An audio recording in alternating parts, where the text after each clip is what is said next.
start. Okay, so hello and welcome once again to another episode of the Small Bear and Pickles show. We're just kicking it like OG style. This is just Small Bear and Pickles. I mean, there's nothing fancy. There's no extras. There's no drama. There's just a small bear, Alex S. Johnson, your host, and Pickles, alias Celeste Williams, has been with us from the beginning, the one who came up with the idea of Small Bear and Pickle Show. Mhm. And we are, wow, we've been friends for F, FRENS for like, Mhm. it seems like entire lives and maybe more lives than that. So Hmm. when did we meet? Jeez. Um.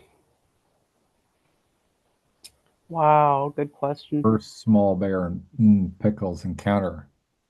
Um. Reddit, I know that much, but Yeah, it was on Reddit. Now I can't remember what year it was. I have a terrible chronological memory. yeah, I'm well, sure I could figure it out though. Um, so so I dedicated Fall of the House of Chimera to you in that came out in about November 2023. And I think we'd been corresponding for about a year and a half. And we still had not spoken, literally spoken at that Right. point. We just had messaged pretty much around the clock for Yeah. about a year and a half at that point. Yeah. Yeah. We did. Um. But it was. Yeah. We started off like that, and it ended up turning into a great friendship. Oh, wow. Yeah, I just get, this crackles in my head. It's just people would Mhm. not imagine how much Mhm. how much suffering it is Yeah. just around the clock, man. But what you Mhm. gonna do, right? What you gonna do, what Yeah. you gonna do, what you gonna do when they come When they come you for you. for boys, Bad boys, bad So, boys. right. It's just what it is, right? And so like I was so depressed and discouraged because I have this. Well, I mean, I know what it is, and I don't really kind of want to talk about it too much this time around because it's just, people, get all extra when you talk about being a targeted individual, and they say, well, you're crazy. I want to send you to a psychiatrist, and you say, yeah, well, there's tons and tons and tons of evidence about targeted individuals. Absolutely, it's a real thing, man. Hmm. And, it's just that people don't want to talk about it because it's so unpleasant. And I wouldn't talk about it if I wasn't hit by these, whatever they are, around the clock. So, and it's really, messed with my brain, but I'm still here. And in the Yeah. words of Pickles, you know, no bitch, we ain't dead We yet. ain't In dead fact, yet. that's a good transition. So what we do as far as now, because there was a long, I mean, there's a long story behind this, the long Small Bear and Pickles origin story, but just to bring us up to date. Um, and actually, I deleted I deleted this from Amazon. So this is kind of a one single hardcover copy of our latest book, which we're going to be putting out in a revised edition. Um, I mean, which is funny because we barely released it, and then I pulled it back. The excuse that I had was that one of our original contributors to Gregor, We Are Gregor, it started as We Are Gregor about it's Yeah. like about a year and a half ago. Marian Pacheco Chappelle actually blocked a small bear because she got butthurt that I was called out Jeannie Rector um, of the horror scene for being an asshole to us. And I'm not going to talk about her either. But so I yanked the book. I deleted Marianne Pacheco Chapelle, and I replaced her with well, two, actually three or four people. I have Caitlin R. Kiernan, the two two-time Bram Stoker and World Fantasy Award winning author, vertebrate paleontologist for the University of Mhm. Alabama, who has an IQ that's slightly higher than Einstein, and she's a return contributor to our um, anthologies. And then I brought in a piece by Carrie Lee Crum, who was the main songwriter for the band The Runaways, which is probably one of the most influential bands in the history of rock and roll. And speaking of influential bands, we have an additional contributors to this book, which is coming out this weekend, actually. Neurospicy, a defiantly different anthology. It's all proceeds go to the Special Olympics, and this is the beautiful design job that our friend in England, Adrian Baldwin, did with this book. It's very, very attractive book, and so we replaced some folks, and then we have let's see. Um, one of my favorite pieces, to be honest, I mean, there's so many great pieces. We have like a piece by an original piece by Lyric Rivera, aka Neurodivergent Rebel, is one of the most prominent writers of about it's a best-selling author. Forbes magazine endorsed them, and they have a very, very influential Substack. And Lyric Rivera is great, has endorsed me, Small Bear. Um, also have well, Sarah Firefox Allen, who's the author of the forthcoming book, Gender Queer Menopause, a good friend of ours, and we're going to have them back on the show pretty soon. And what Jan Steckel is a Harvard-trained pediatrician and a Lambda Literary Award-winning author and disability rights activist. So we have Jan Steckel on board. Very, very fortunate. We have, Jeffrey Thomas, who's like one of the most prominent of, dark fiction authors, next to, Caitlin R. Kiernan. We got Michael H. Hansen, who created the Shada Shared Universe anthology and is a multiple contributor to our anthologies. And we've had him on the Small Bear and Pickle show a bunch of times. And then we have our dear friend Amelie Frank, who's an award-winning poet and a kind of a fixture of Los Angeles, um, you know, literary art. She's the publisher of our good friend Ellen Mabey. We have Ellen Mabey, and who's we've had on the show like so many times. I mean, we've had more than 50 hours of Ellen Mabey, and some of those shows have just been me and Ellen, chit chatting away.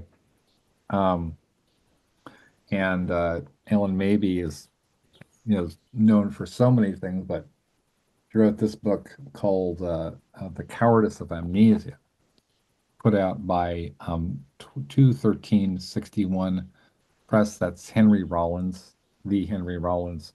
The cover art and photography was done by none other than Viggo Mortensen, the actor Mhm. and musician and poet, and who was best known for Lord of the Rings. Um, and this is edited by Exene Cervenka of X, and it's published by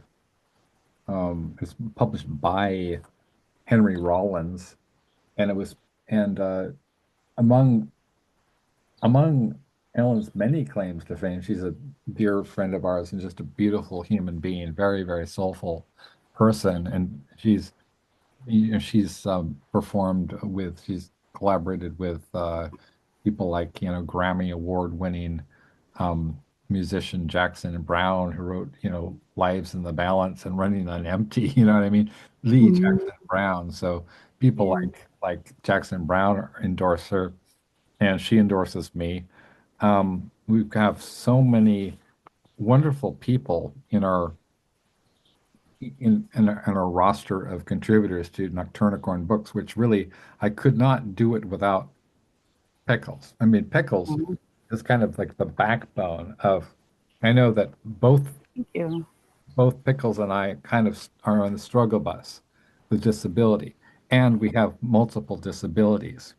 So it's Yeah. not like we're really, I mean, everything we do, we've earned the right we've earned bragging rights, Mhm. nobody Mhm. else in the publishing world who's doing what we do quite as Mhm. well as we do it too, with no money. Mhm. With no money. I mean, we have no budget whatsoever. So just one of our more than 100 authors, and oh yeah, I didn't mention Tara Van Flower from the band Lycia is also uh, she is also on board with us for she's on board all the way. She's in all of our anthologies, and she's the co-leader of the band Lycia, which is a very, very famous band, and was, it's her fans include, people like Trent Reznor, right, of Nine Inch Nails, and damn. Speaking of Trent Reznor, who is a friend of our friend Are You Serious? Ken Goffman, who is the founder of Mondo 2000 magazine, and some other people that are related to Trent Reznor. I was trying to think of like who do I know who's close to Trent Reznor, and I was thinking, wow, I have like five points of contact. One of the main points of contact, I think, is that so I'll just do a visual, right? I'll do a visual. I love doing this. I love doing this because it's really very, very gratifying to me. So there's this movie that came out in, I think, believe 1983. And it was based on a novel by Whitley Strieber, the man who wrote Communion, which was about his encounters with aliens, actual aliens. And it's a really famous book. It's not a novel, it's a true life, it's nonfiction. And he was made into a film by Philip Moira uh, called was starring Christopher Walken, and he's some of his other movies I mean, movies that were based on books that he wrote include Wolfen, which was directed by Michael Wadley, who also directed a little movie called Woodstock, and that starred Edward James Olmos. Now, I'm gonna this is for people who know us. This is not a big reveal. I mean, I've been talking this up for months now, but so one of our main authors that was a repeat author is the guy who wrote a song that is famously associated with this movie. I'm talking about The Hunger, ladies and gentlemen, and the song is entitled Bela Lugosi's Dead. It's probably one of the most famous songs in the history of rock music, and a it launched goth. So, which is not only it's not just a music, but it's fashion. It's a lifestyle. It's a way of looking at things. It's sort of embracing death as not something to be worried about because you have it's like you're already dead. You know what I mean? If that makes any sense. I always Mhm. come back to Nietzsche. So, as I know that, David is, yeah, here. listen to me. It's casually saying, David J. Haskins, who founded Bauhaus, but he is a friend of ours and he's a contributor. What can I say? It's just the truth is the truth, right? This Hmm. movie stars some folks that you might be familiar with. Um, Catherine Deneuve, who's still around. She's kind of the famous ice queen that was, in films by Luis Buñuel, by Roman Polanski, so many great films, a classic movie star, and Susan Sarandon, of course, who was best known for the Rocky Horror Picture Show. And the music and the whole concept of the Rocky Horror Picture Show was very, very much influenced and inspired by a man who was born Davy Jones in England. His best known to his millions of fans worldwide is David Bowie, who is the star of The Hunger. And in the opening scene of The Hunger, which is should be familiar to most people who enjoy, classic horror films, erotica. It's a very steamy, very, very hot film, but it's also a very deep movie. It's about death. It's about, you know, vampirism as a kind of a metaphor for addiction, really. So the hunger is about addiction. And so which makes it a perfect fit for, David J. Haskins. The director of The Hunger, Tony Scott, who was the brother of Ridley Scott, saw Bauhaus performing in a club in England and said, okay, this is the guy. This is the guy we want because Peter Murphy, the lead singer of Bauhaus, has a very kind of ethereal, vampiric quality. And Hmm. so, so Tony's asked, well, why don't maybe we have Bauhaus in the film? And the funny thing is that they're credited as a disco band. So I think that Tony's the late great Tony Scott, who also directed Top Gun. Believe it or not, he directed Top Gun. He came from kind of advertising commercials that he didn't really know what Bauhaus was all about. Of course, people like Catherine Deneuve and certainly Susan Sarandon knew what was going on with that. But it's a beautifully crafted film, and it was actually filmed on location in London, substituting for New York. And it's got Anne Magnuson in the opening credits of the film. Now we have also on board, so one of the books that we're is going to be coming out July 15th of this year is called Moon Dust Will Cover You, a literary tribute to David Bowie. And that is what we've been kind of talking about. I've been talking up.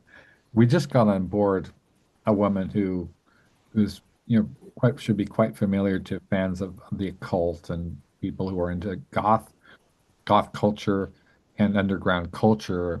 A woman named Sharon Michelle um, LaVey, who's the head of the Church of Satan. Now, people kind of get a little bit creeped out, I guess. Like what is Nocturnicorn Books doing with actual Satanists? Are they sacrificing children or animals? Or in fact, the opposite is true. I mean, the people who are abusing children are I'm not going to smear Christians with a broad brush, but Catholic priests, and and Protestants, so that's what's going on. I mean, the Church of Satan is is a philosophy of rugged individualism and independence from all, ideology, but your own true faith in yourself, is my understanding, right? I've read the Satanic Bible. That's my understanding, because we're going to have Sharon on the show pretty soon, so we're going to be talking with her with Sharon Michelle LeVay as the, high priestess in the Church of Satan. She's a curator of the memory of her late husband, Stanton LaVey, who was the grandson of Anton LaVey, who founded the Church of Satan in the year 1966, a year that's also notable for a certain small bear emerging into the world and on Halloween Day.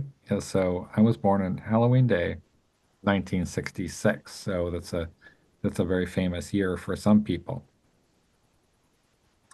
And so, so we got Pickles here, and now Pickles is drawing me, but Pickles is, you know, I in our talks, in our conversations, I wasn't first aware that Pickles was such a gifted poet. And I mean Aw.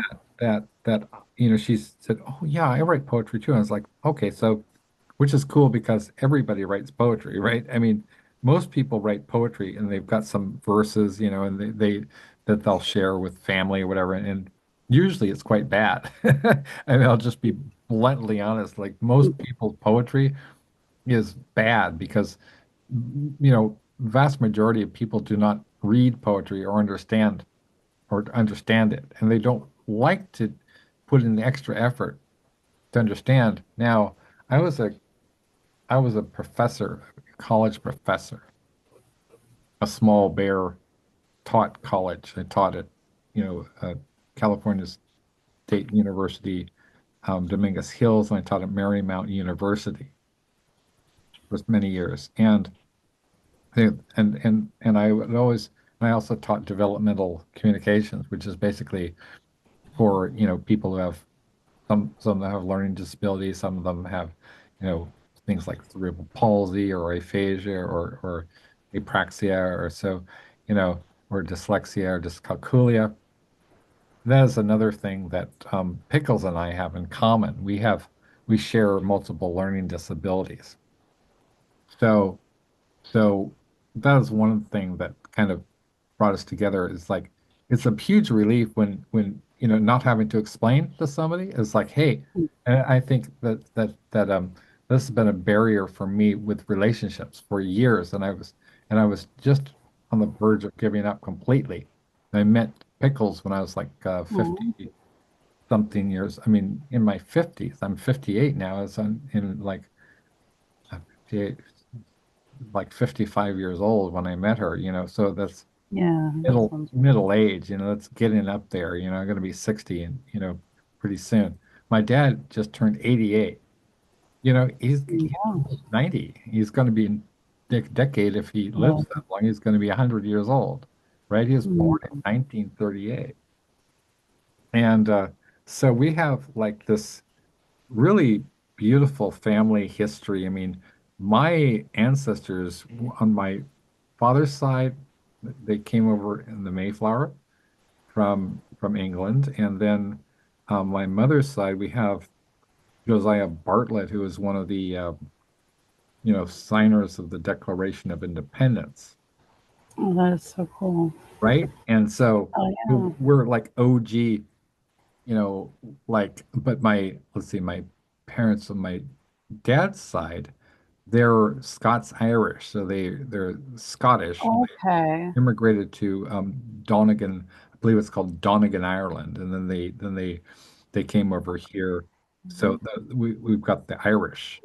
So you're a little bit Scots Irish, Yeah, I'm a too. little bit I'm Scots-Irish. Scots Yeah, Irish too. yeah, and so it's wonderful. I mean, the Scots are really great, and on my mom's side, we've got, oh my God, we have Scots, and we have nobility. We have nobility, and we trace our ancestry back to Mary, Queen of Scots herself. So yes, we are nobles, and I always felt like that there was something different about me. Yeah, we are royalty, so haters can fuck off. I always say that. I would add that in a little thing, just in case you were wondering if I care about your hatred. It's like my work is literally taught at the university level. And that was just word of mouth. I don't have any friends at Syracuse University or William Woods University or that other university in Miami where they're teaching me, right? This is just Right. pure word of mouth. Got around that my stuff is damn good. And you know who likes my stuff? Catfish McDarris. Catfish McDarris.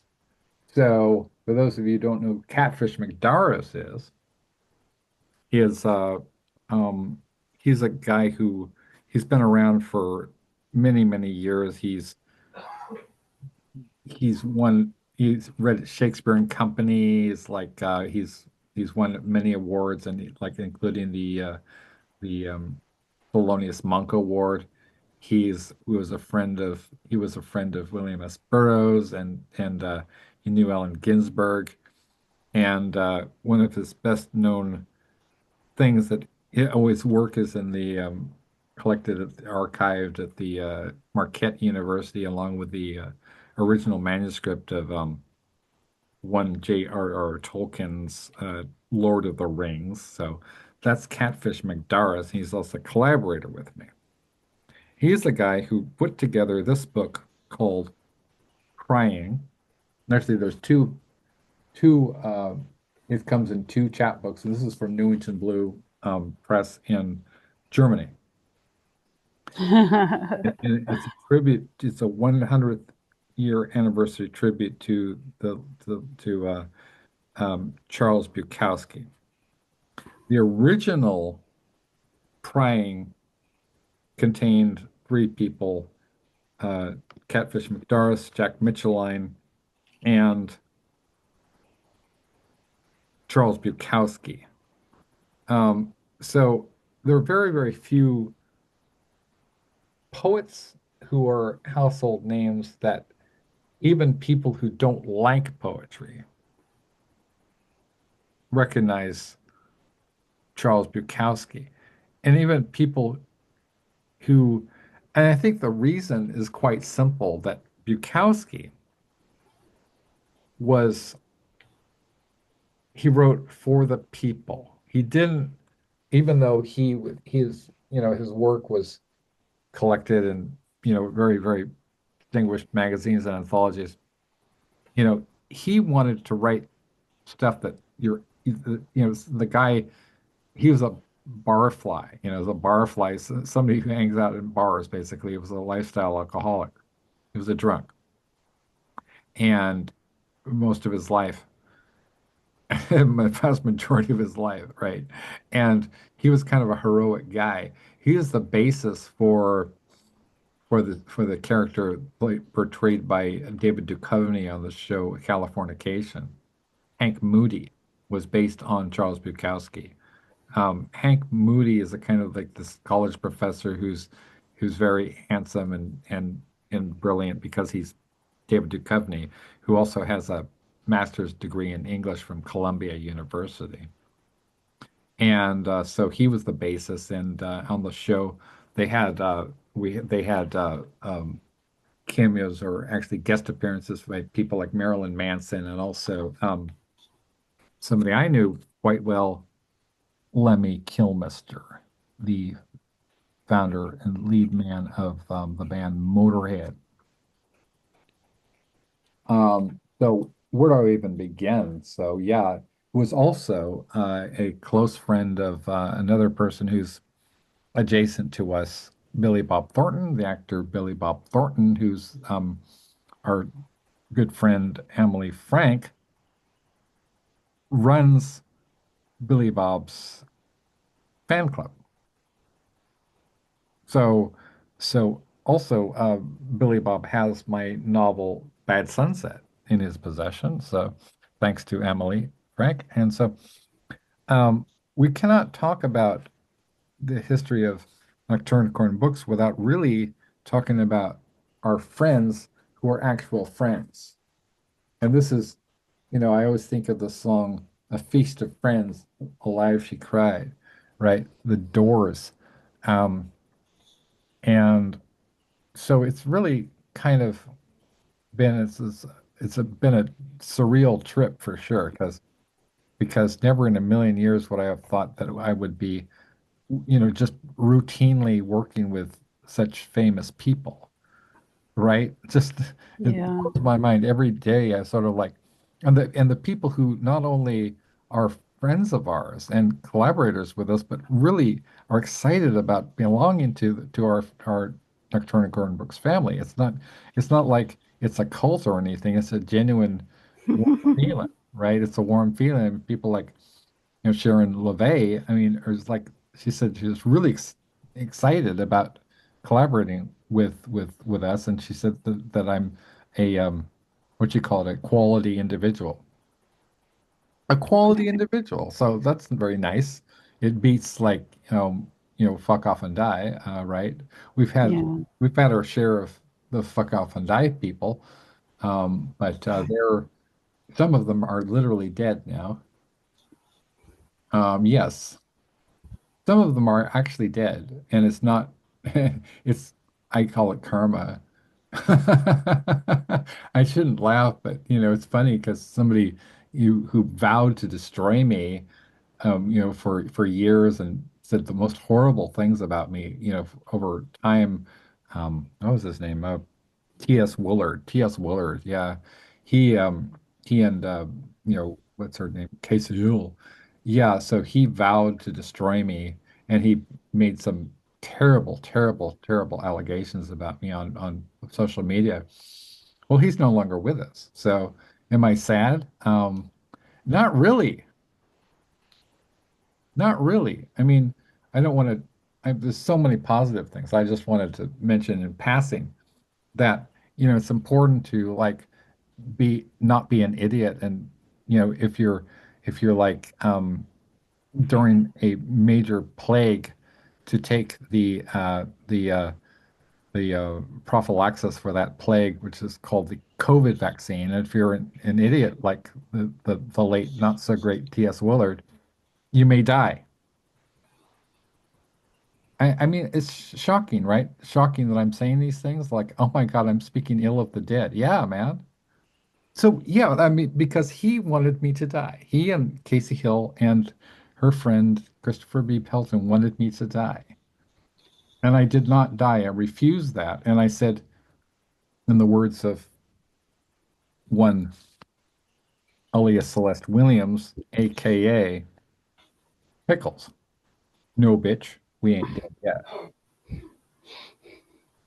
So people are like, okay, so you've been blah blah blah, this and that are famous, collaborators and contributors, right?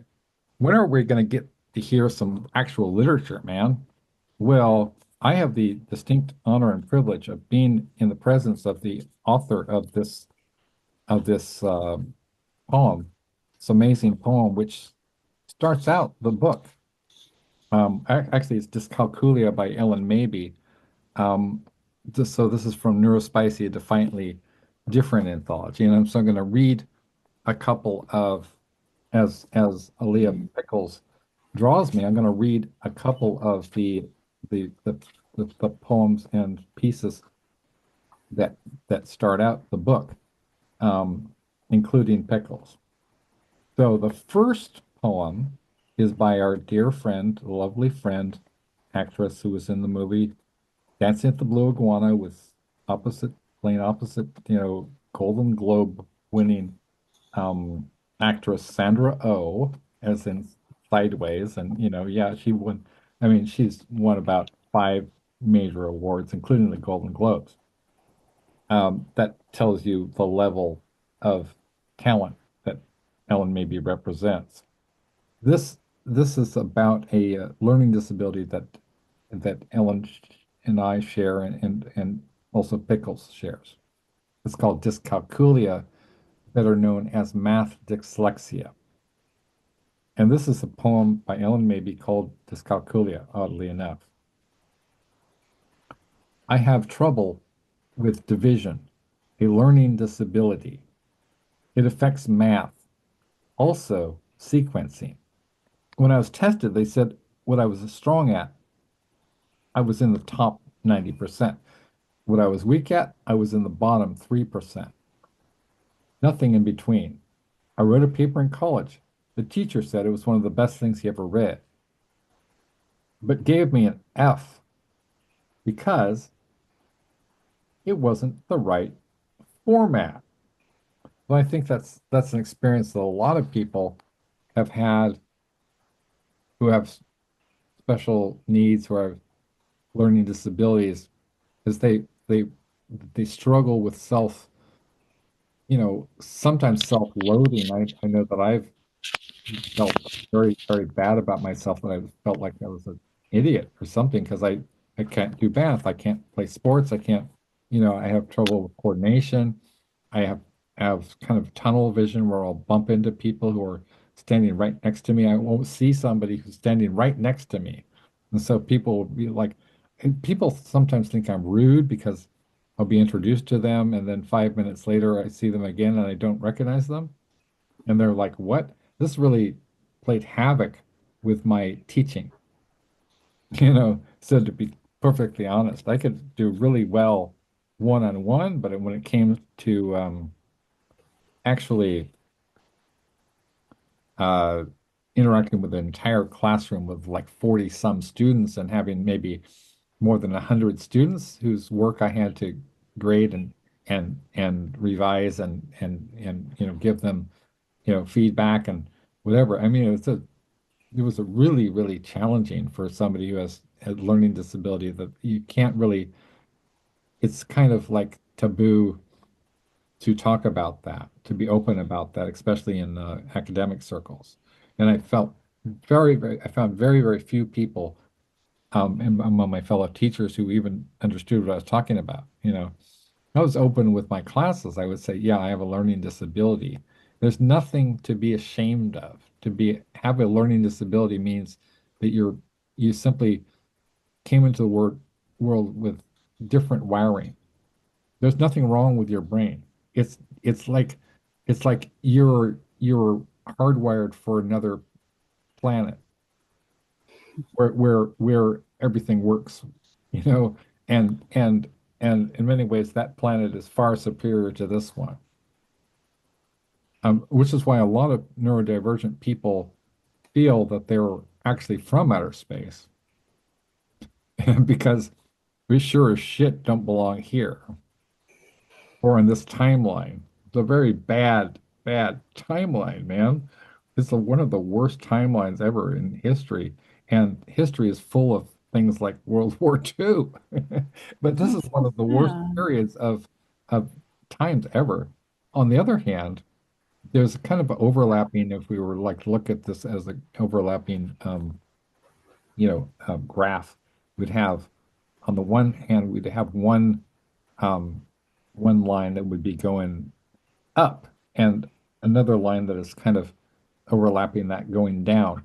We're right on the cusp of the cutting edge of a transition from the age of iron, as it's known, or the Kali Yuga, as it's known among the Hindus, to the age of Aquarius or the so-called golden age of humanity. And so right now we have a lot of haters and a lot of, assholes who are having their last gasp on the planet. Good luck, folks, because you're not going to survive. The world belongs to neurodivergent folk, or folks, as FOLX, as our good friend, Sarah Firefox Ellen calls them. And one day when I was having in the depths of despair and really feeling like I wasn't going to be able to make it, I routinely feel that I'm just going to have to pack it in because I can't do it anymore. And then I think of my dear friend Aaliyah, and I kind of like, oh well, I talked to, my heart leaps up when I see that Aaliyah, or Pickles, as I call her, is online because she always makes me feel better. When she's not there, I get lonely and depressed. That's just true. And I wish I were a little more, I'm very independent, but, it's kind of hard, especially when you're dealing with things that nobody else understands. And then Pickles understands. what's going on. So I think I'll read next. I think I'll read this poem that Aaliyah wrote for me when I was having a real bad downtime. It's called Blood Red, a Battle Rap. Okay, so I got to get into it. I got to be able to do this justice because it's a really fine poem. Oh, jeez. Yeah, well, I mean, Pickles stuff is was kind of praised by, Cemetery Dance magazine. So even more than my stuff. I mean, it was like the most of this rave review and Cemetery Dance was sort of like, yeah, there's man, this Pickles stuff is really, and they devoted an entire paragraph to talking about your stuff, to quoting you, my friend, right? And that is a magazine that's routinely read by one master of horror, Stephen King. So haters can, yes. So, Blood Red, a Battle Rap, without further ado, by Aaliyah Celeste Williams, or as I like to call her, Pickles. Upset? Upset? No, bitch. We ain't upset. Yes, we heard what you said. Dead yet? Dead yet? No, bitch. We ain't dead yet. And no, I'm not upset. Dead yet? Dead yet? No, bitch. I ain't dead yet. Yes, I heard what you said. And I ain't gonna let you get ahead. Ahead. Live rent free in my head? Never. Forget. I turn over. Instead, contest. Object. No, I'm not oppressed. A nation in distress won't let you get ahead. Ahead. Ahead. Forgive. Never forget. You will live to regret your every attempt at offense. Upset? Upset? Yeah, bitch, that's what I said. Go ahead. Go ahead. You want to taste a shot of lead? No, bitch. We ain't dead yet. Blood red. Blood red. Everybody's red-blooded. I could not care less. This is really true. Live rent-free in your head. Obsessed at best. Just a little tiny pest. Wallow in a mire under my step. No, bitch. We ain't dead yet. Didn't expect me to resurrect. Everybody's red-blooded. The best. Living rent-free in your head. No, I am not oppressed because I'm from the West. Go ahead. Ahead. Try to blow me down, gonna ricochet. No, bitch. We ain't dead yet. Not when I'm from the West. The best. Never forget. Every single one of us is red-blooded. The West, the West. That's why we are the best. The best. The best. The best, the best, the best, the best, the best, the best, the best, the best. Ladies and gentlemen, Aaliyah Celeste Williams, Pickles, Blood Red, a battle rap, which is an anthem for the neurodivergency movement. Aw. Excuse me. I like the way you read it. Do Thank you. you want to see my little sketch of you? Oh, hells, yeah. I don't know if you can see it. Here, let me turn that Oh, light. that's so beautiful. That's so really well done. That's beautiful. Thank you, dear. Oh gosh, that's It so could good. use some work, but Yeah, man. I'm gonna read now. I hope you don't mind. I'm just reading because well, that's I'll okay. invite you to read too from Thunderstruck. But I'm going to be reading for people who aren't, on the show now. We're certainly going to be love to have Dr. Jan Steckel on board. This is Dr. Jan Steckel, who is a Lambda Literary Award winning author, numerous poems and collections and short and also a disability rights advocate, a Yale and Harvard educated pediatrician, so she's a medical doctor, Dr. Jan Steckel, and wrote this poem called The Horizontal Poet, good friend of ours, and yes, haters, yes, this is the level of quality people that we deal with on a routine basis. We're not dealing with you. Don't worry, we're not going to use your name. I mean, I, I I can't cut short this. We've invested so much time in this Zoom, and I can't just suddenly go to lunch. I mean, I can't. I'm not hungry to not hungry. Like I'm reading poems, and I mean, it's nice. It's nice to eat. I shouldn't. I'm not going to throw it out of bed, but you know what I mean. It's just well, damn it. Anyway, it's called The Horizontal Poet. You can't put your mat there, said the nice lady. That's for handicapped people.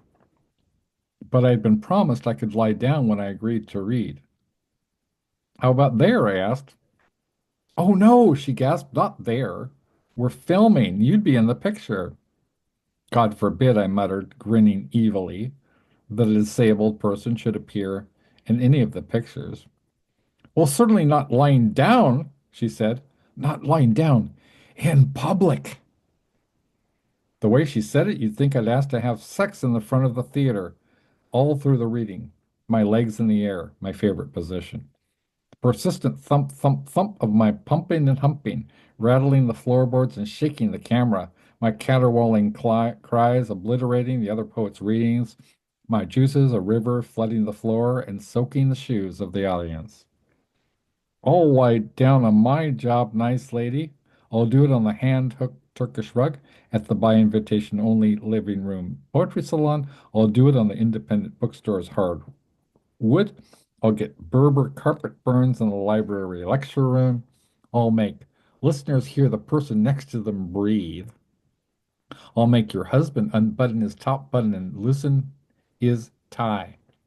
I'll make you, sitting properly in your chair, begin to squirm, then writhe and gasp. I'll wave my round heels right in front of the camera, and I'll always be in the picture. So that is the great Dr. Jan Steckel. Um, and so we're going to be having Mish Murphy and as well as Um, this is not by Ron Whitehead. Okay, so we're going to be having Mish Murphy on the show with John Yamris tomorrow. We're going to have Mish read her poems on the broadcast. So if I could ask Pickles to read anything you want, maybe from Thunderstruck or anything. I mean, we could, some of your poems that you've written for some of the different books that we're putting out. I know you've sent me some really, really nice poems, like the horses poem. Maybe you could read that one, or Um, let me see. I don't know. Oh gosh, I don't really know if I want to read something long. Can I read a shorter poem? Yeah, sure, of course. Sorry, my oh my gosh, my throat is so dry. Okay, Okay. let's And see. we can just have a short small bear and pickle show right now. We're just, you know, Mm, because I need to go to lunch anyway. So maybe okay. we could like wrap it up. Like you could read, and we could have this as a kind of a sneak preview of of, of what's in store for our readers. Okay.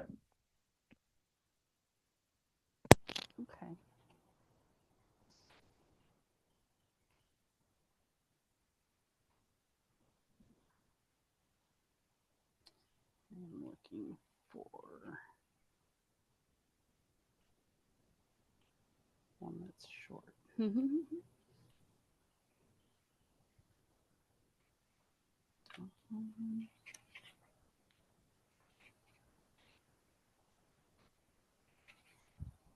One that I haven't already read. Right. Yeah. Yeah. Mm.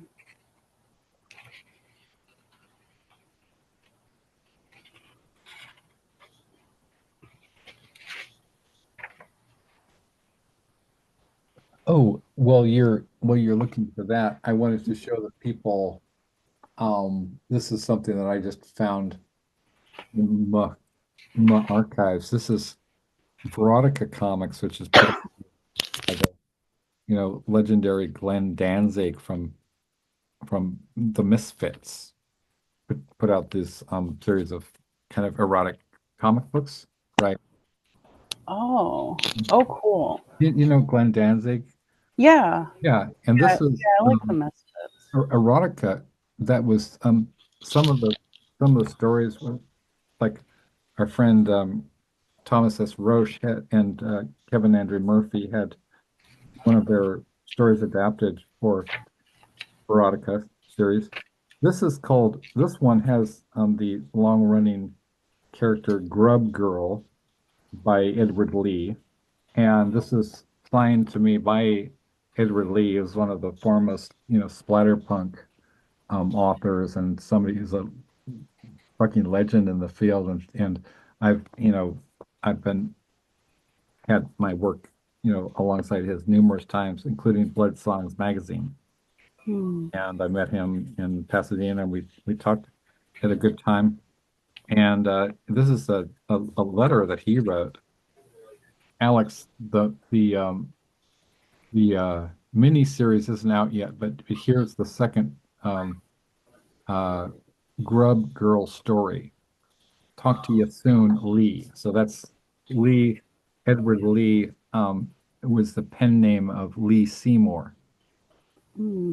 So that's a not only is it an old-fashioned snail mail letter, from from uh from Edward Lee, splatterpunk legend, but it's handwritten, right? So again, it's signed by Edward Lee, right? My Hmm. friend, Cool. who is anyway, I tend to go on and on. So do you have something that, Yeah. Yeah, I was gonna read yeah. this one that's by Sandy and you. Oh, ooh, Sandy DeLuca and Alex S. Johnson. It's called yay. From Autumn Moon. Okay. Enchanted by the young, they stirred the cauldron. Faces flushed, leaves tumbled with the wind. Goddess drawn to waiting hearts, hovered close to say, "Love will come. It will blend with the rhythm of your lives." Laughter thawed the chilly night. Song rose from their lips. Fire died. New dreams burned. Isis flew away. Very nice. Huh, that's it. Yeah. Oh, that's lovely reading. Yeah. See, it's a small one. It's a small. Yeah. It's a Excuse small. me. Yeah. Okay. Well, we could just have a little, you know, a quick one, like and you and I enjoy a quick one from time to time. I mean a show. Get your mind out of the gutter, whoever's watching. Jeez, yeah, I was only talking about the show. Yes. So that is from Thunderstruck, a dark poetry collection. The cover is done by a two-time Bram Stoker Award nominee, um, uh, Sandy DeLuca is a very famous writer. She's known as the Queen of Horror. She's also a witch. Her work is contained in the book "To Stir a Magic Cauldron" by Silver Ravenwolf. It's a best-selling. It's a best-selling author and actual witch. She is an actual witch. Yeah, so don't fuck with us. We have several witches in our world. What? No, I didn't say anything. Okay. What was that? Was that a don't fuck with us? Yes. No, no, no, no, yeah, no, no murder, no more murder threats, no more death threats, no better, lawsuit threats, no more threats of bodily harm. We have, Church of Satan High Priestess Sharon LeVay on our team. So, okay. And if you want to taste a shot of lead, magically speaking, just step right up and get your lead, folks. And we'll get the lead out, man. So, yeah, man, we're not kidding around anymore because it's been kind of irritating at worst. It's irritating, when you have little mites under your feet and you can barely notice them, but they kind of burrow into your skin, and you're like, damn it, no, bitch, Yeah, no, we bitch, ain't we ain't dead dead yet. yet. All right. Upset, upset, No, bitch, we bitch, ain't we dead ain't yet. dead yet.